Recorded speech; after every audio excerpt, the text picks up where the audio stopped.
tous, ni hao à tous ceux qui viennent de nous prendre en marche. Nous sommes en compagnie de Sylvie Logbo, qui était nourrie par l'ambition de se marier, mais aussi de pouvoir réaliser ses rêves de femme d'affaires. Malheureusement, son rêve va se terminer ou va tourner en cauchemar. Sylvie est sur le plateau de C'est Midi aujourd'hui pour témoigner de ce calvaire qu'elle a vécu du côté de la Chine. Alors Sylvie, avant la pub, vous nous parliez de ce frère, du petit frère de votre mari qui était censé avoir des rapports avec vous. Vous avez refusé et cela a donc attisé la colère de votre belle-mère.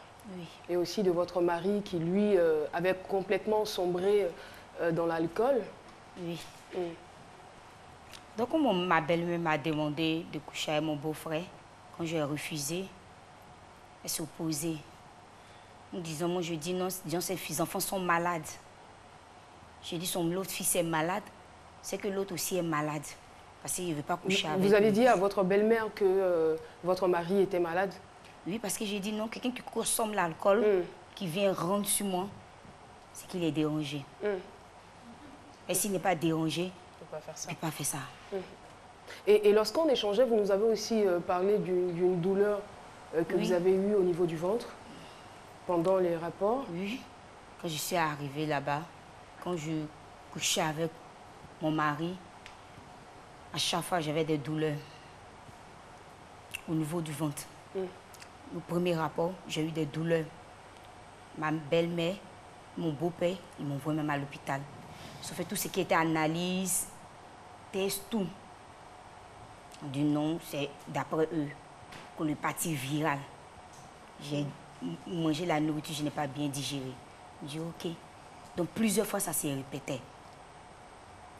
Plusieurs fois, ça s'est répété. Quand j'ai des rapports avec lui, les mêmes douleurs reviennent. C'est là qu'il demande à ma belle-mère, il ne faut pas que je vais mourir ici un matin. Donc c'est bon comme c'est là. C'est dans tout ça, le contexte, là, elle a mélangé et pour mon beau-frère. Comme lui, Titi qui a mal au ventre avec lui. Est-ce que c'était pas la base des disputes que vous aviez par hasard? Avec mon mari, on n'a jamais eu de discussion. Donc, il n'y avait pas de problème. Malgré cela? On n'a jamais eu de... Sincèrement, c'est la cigarette sur moi me brûlait avec. Il n'a jamais levé la main sur moi. On n'a jamais eu de dispute. Mais la cigarette, c'est déjà beaucoup. Hein. Parce que si à chaque cigarette, une brûlure, franchement, à un moment donné... Et là, vous nous avez dit que vous avez tenté à 2 reprises de vous enfuir. Et comment est-ce que vous avez réussi donc à vous échapper de chez eux? Première fois, quand j'ai essayé, je n'ai pas pu aller. Deuxième fois, ma belle-mère a fermé la porte. Elle a mis une échelle pour bloquer, pour ne pas que je sortais. Donc en sortant, ces 2 échelles ont fait, les échelles sont tombées sur mes pieds. Donc mes pieds étaient touchés. Donc je ne pouvais plus fuir. C'est ce qui fait que vous boitez aujourd'hui? C'est ce qui fait que je boite aujourd'hui. Donc je ne pouvais plus fuir. Donc à chaque fois que j'étais dans la maison, ma maman et mes frères se sont arrangés, ou ça arrangé avec quelqu'un, parce qu'il y a des touristes. L'hôtel où mon mari a dormi, des touristes chinois qui venaient, ma maman s'est arrangée avec quelqu'un pour qu'ils puissent m'envoyer un téléphone en cachette. Donc, c'est en fonction du téléphone.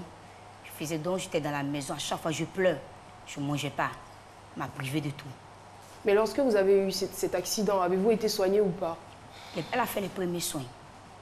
Quand on convertit les argents, ça fait 80 000. Francs CFA ici, elle a fait les premiers soins. Le 3e soin, elle dit, il ne faut pas, son argent va finir. Donc je n'ai plus suivi le traitement. Je suis descendue sur le pied. Ce qui a fait qu'aujourd'hui, je boite sur le pied. On revient donc sur la question, comment est-ce que vous avez réussi à sortir de la Chine? Donc, de la Chine, c'est par le bien d'une grande sœur Flavie. Elle est sur le Maroc. Sur les réseaux sociaux, ils ne me voyaient pas. Donc dès qu'ils m'envoient le téléphone, j'ai créé immédiatement Facebook. Quand j'ai mis une photo de mon pied, j'avais dit, qu'est-ce qui se passe avec ton pied? J'ai dit, ah, j'ai eu un accident ici. C'est la sœur m'a dit, bon, je vais te mettre en contact avec un monsieur. Il dit, hey, je ne veux pas faire des réseaux sociaux là. Ça, ils ont su là, c'est pas bon. De l'état de ma maman. Il dit, je vais informer d'abord ma mère. Donc Flavie, elle m'a mis en contact avec un certain Johnny Pacheco. Avant cela, j'avais déjà même fait mes procédures au consulat. Mais ils ne m'ont pas encore répondu. Donc elle m'a mis en contact avec Johnny Pacheco. C'est lui qui a signalé à l'ambassadeur Soul Dosso qu'il y a une de tes filles sur le territoire chinois. S'il te plaît, va la récupérer, souffle. Donc le 29 décembre, le 30 décembre, l'ambassadeur m'a appelé. Ta ville tuelle, on ne connaît pas. On fait comment? Et je ne connais pas aussi. Donc, ils ont ici des Chinois, le WeChat. Mais ils ont fouillé dessus, fouillé.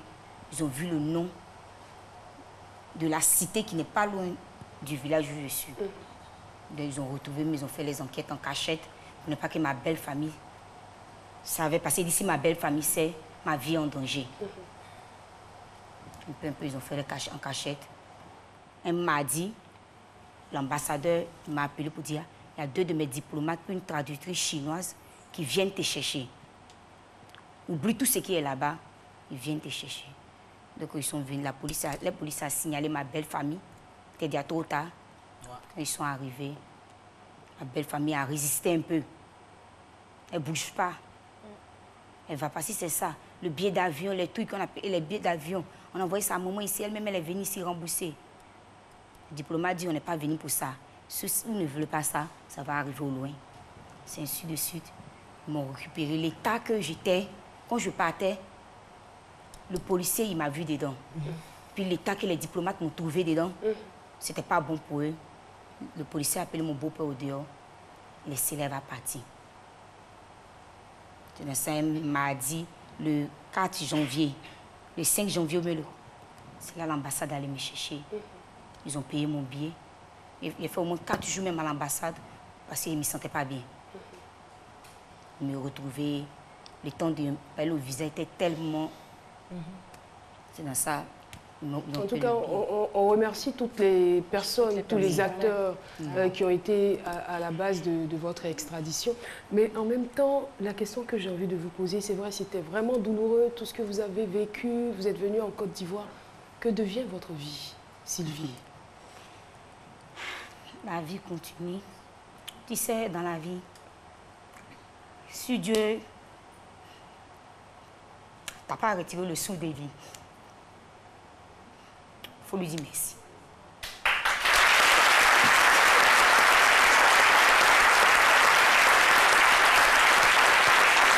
En fait, il faut dire oui. Exact. C'est Dieu qui a fait. C'est lui. C'est ce seul Dieu lui dit merci. Puis toutes ces personnes qui m'ont soutenu, ma mère qui est malade a tué. Voilà. Du courage.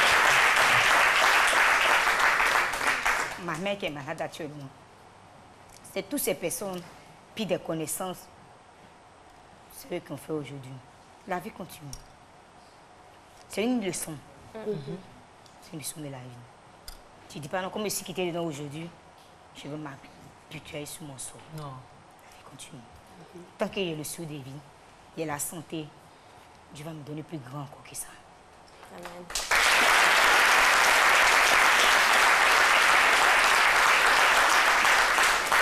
On se réjouit du fait que vous ayez le moral, du fait que vous ayez ce mental d'acier après avoir vécu cela.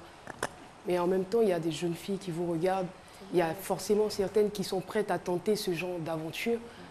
Vous, de par votre position, qu'est-ce que vous pouvez leur dire? Ce qui est dit à mes jeunes sœurs, si on n'est pas dans la vie, on n'a qu'à rester comme ça. Si nos parents nous écoutent, surtout nos mères, si elles nous parlent, on n'a qu'à écouter. Elles ont vécu des expériences. Ça ne veut pas dire qu'on va croiser les bras. Non. Dans Il faut chercher à travailler. Oui, si tu reviens, quand Dieu t'a arrivé dans une situation, quand tu reviens, il ne faut pas t'asseoir, tu vas dire non, c'est rentré, c'est sorti ici. Puis on a beaucoup se méfier. Quand on croise les hommes sur les réseaux sociaux, il ne faut pas qu'on se jette comme ça dedans. On a qu'à réfléchir d'abord. Surtout les hommes grands de taille. Que ce soit sur les réseaux sociaux ou dans la vie, il faut vraiment faire attention avant de s'engager dans une relation. Parce que c'est une question de vie ou de mort. aller avec quelqu'un, Que tu partager sa vie, c'est pas quelque chose d'aisé, ça ne va pas de soi. C'est de votre vie qu'il s'agit. En tout cas, Sylvie, vraiment, je ne sais pas comment vous dire, Yako encore pour ce que vous avez vécu. On vous souhaite d'avoir beaucoup de courage. Et merci surtout pour ce mental de fer que vous avez. Gardez-le, il vous sera utile pour la suite. Le sage est avec nous, une voix plus autorisée pour parler à notre jeune sœur. On le retrouve tout de suite.